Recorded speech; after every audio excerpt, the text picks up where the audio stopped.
ఓం శ్రీ గురుభ్యో నమ గం గణాధిపతయే నమ. ఈరోజు మనము మార్చి మాస ఫలితాలలో అంతర్భాగంగా అన్ని పక్షాలకు ఈ పక్షంలో జరుగు అలాగే మాసంలో జరుగు మార్పులను, గ్రహాల అనుకూలతను, వ్యతిరేకతను చూసుకొని భావాలు విశ్లేషించటము, ఏది మనకు మంచిగా జరుగుతుంది చెడగా జరుగుతుంది తెలుసుకుందాము. గ్రహస్థితి తీసుకున్నట్లయితే శుక్రుడు వచ్చేసి మేషరాశిలో ఉన్నారు. గురువు వచ్చేసి మిథున రాశి సంచారం వక్రత్యాగం అయిపోయింది. కేతువు చంద్రుడు వచ్చేసి సింహరాశి సంచరిస్తున్నారు. కుజుడు రాహువు బుధుడు వచ్చేసి ఈ యొక్క కుంభరాశిలో సంచరిస్తున్నాడు. శని రవి శుక్రుడు వచ్చేసి మీనరాశిలో ఉన్నారు. అలాగే ఈ యొక్క మనకు 1వ తేదీ మార్చి మాసంన మీనంలోకి శుక్రుడు వచ్చాడు. ఆ మాసం మొత్తం అక్కడే ఉన్నాడు. అలాగే 14/3/26 మిథునంలో గురువు వక్రత్యాగమయ్యాడు. 14/4/26 రవి మీనరాశిలోకి రవి వచ్చారు.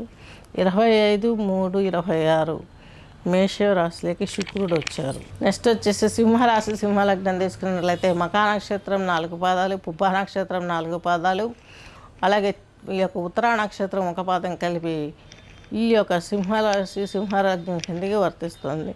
సింహరాశి సింహలగ్నం వాళ్ళకి మీకున్నటువంటి ఇబ్బంది ఏం లేదు. ఎందుకనగా గురుబలం బాగా ఉంది, లాభంలో ఉన్నాడు గురువు మీకు. ఈయన మీకు 5వ ఇంటిధిపతి, అష్టమాధిపతి. ఈయన లాభంలో ఉన్నారు. కొంత నష్టం ఏ రకమైనటువంటి మృత్యువుతో కూడుకున్నటువంటి వాళ్ళు ఎవరైనా పెద్దవాళ్ళు వాళ్ళు చనిపోతే అటువంటి ఆస్తులు వారసత్వ ఆస్తులు ఏవైనా ఉంటే కలిసి వచ్చే అవకాశాలు స్పష్టంగా ఉన్నాయి ఈ యొక్క కర్కాటక రాశి కర్కాటక లగ్నం వారికి. అలాగే ధనలాభంతో చేకూరడంతో పాటు కొంత కర్మ వాళ్ళది మోయాల్సి ఉంటుంది. వాళ్ళకు సేవ చేసేది కావచ్చు, వాళ్ళకు మనీ ఇన్వెస్ట్ చేసి హెల్త్ క్యూర్ చేయించడం కావచ్చు, వాట్ ఎవర్ మేబీ.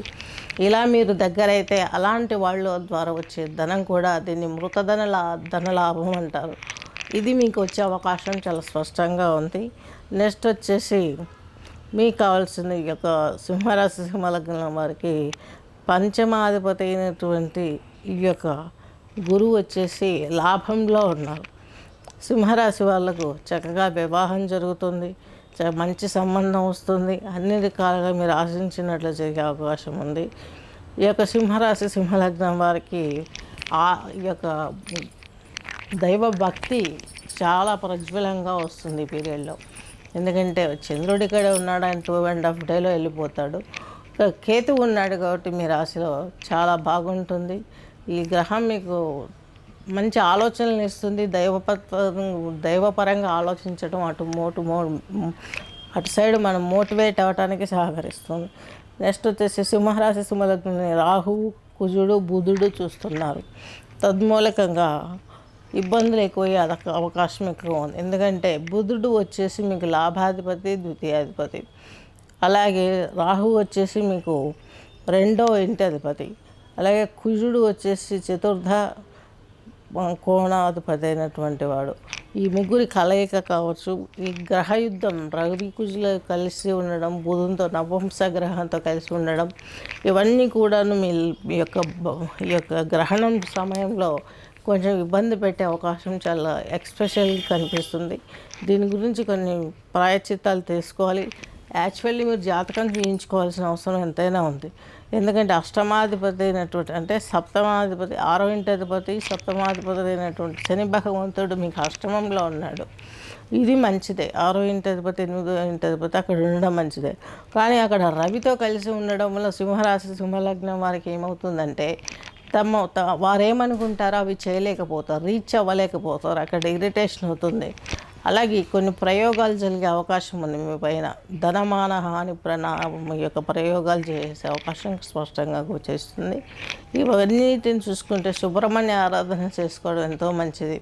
అలాగే గణపతి పూజ చేసుకోవడం చాలా మంచిది. ఎందుకంటే మీ రాశిలోనే కేతువు ఉన్నాడు కాబట్టి కేతు దశ వచ్చినప్పుడు, కేతువు బాగలేనప్పుడు మనకు ఇబ్బంది వస్తుంది. కాబట్టి గరికెను వినాయకునికి పెట్టేసి బుధవారం రోజు కేతు గ్రహానికి కూడా పూజ చేయించుకొని ఈ యొక్క గరికెను ఆ వినాయకుని దగ్గర పెట్టేసి కొబ్బరికాయ కొట్టేసి తీర్థప్రసాదాలు స్వీకరించి గురువుకు దక్షిణ ఇచ్చేసి వచ్చినట్లయితే ఇలా 7 వీక్స్ చేసినట్లయితే మీకు ఇంకా మంచి జరిగే అవకాశం ఈ సింహరాశి సింహలగ్నం వారికి ప్రాప్తిస్తుంది. స్వస్తి.